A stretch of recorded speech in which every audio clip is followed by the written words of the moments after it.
Russia এবং Ukraine উভয় দেশের মানুষের কাছেই অর্থোডক্স ইস্টার একটি আবেগপূর্ণ পবিত্র ধর্মীয় উৎসব।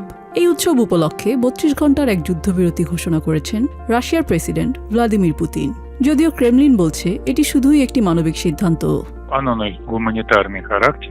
এই যুদ্ধবিরতি সম্পূর্ণ মানবিক কারণে। ইস্টার আমাদের এবং ইউক্রেনের মানুষের জন্য এক পবিত্র দিন।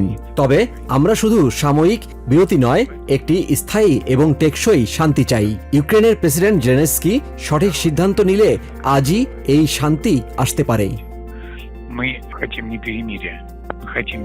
তবে স্থায়ী শান্তির এই পথ এখনও যথেষ্ট জটিল ও দুর্গম। এরই মধ্যে আলোচনার কেন্দ্রবিন্দুতে উঠে এসেছে রাশিয়ান প্রেসিডেন্টের বিশেষ দূত কিরিল দিমিত্রিভের সাম্প্রতিক আমেরিকা সফর।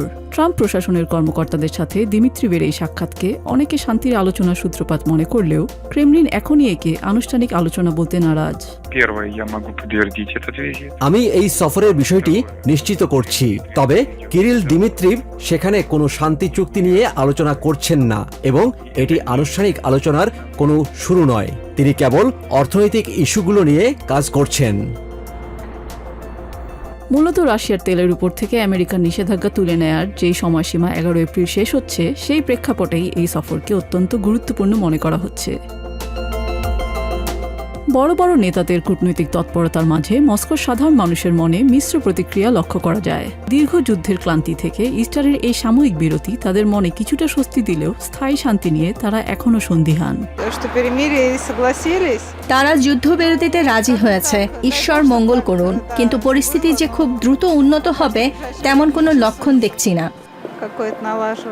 অধিকাংশ নাগরিকের মতে এই বিরতি কেবল সাময়িক এবং উৎসব শেষ হলেই পরিস্থিতি আবার আগের অবস্থায় ফিরে যাবার আশঙ্কা রয়েছে। কিন্তু এমন অনিশ্চয়তার মাঝেও অনেকের কাছে শান্তির প্রত্যাশা আরও গভীর ও ব্যক্তিগত। রাজনীতির জটিলতা ছাপিয়ে তারা কেবল নিজের এবং ভবিষ্যৎ প্রজন্মের জন্য একটি যুদ্ধমুক্ত নিরাপদ পৃথিবীর স্বপ্ন দেখছেন। রাজনীতির জটিলতা ছাপিয়ে তারা কেবল নিজের এবং ভবিষ্যৎ প্রজন্মের জন্য একটি যুদ্ধমুক্ত নিরাপদ পৃথিবীর স্বপ্ন দেখছেন। আমাদের দুই প্রতিবেশী দেশের মধ্যে যে সম্প্রীতি দরকার, এই বিরতি কি সেখানে পৌঁছতে পারবে? তাত্ত্বিকভাবে সম্ভব হলেও বাস্তবে আমার সন্দেহ আছে।